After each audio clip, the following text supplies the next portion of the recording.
एक और चीज़ जो हमारे माशरे के अंदर राइज है वो है औरतों में लिपस्टिक का लगाना, नाखून पॉलिश का लगाना। अगर किसी औरत ने नाखून पॉलिश या लिपस्टिक लगाई हुई है तो उस औरत के वज़ू और गुस्ल का क्या हुक्म होगा।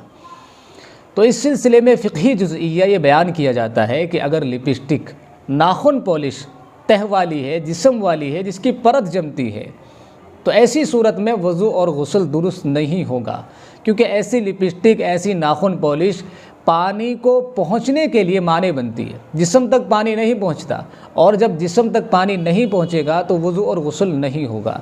और वैसे भी जो है, जिस तरह मर्दों पर 5 वक्त नमाज का पढ़ना ज़रूरी है, ऐसी औरतों पर भी नमाज 5 वक्त फ़र्ज़ है।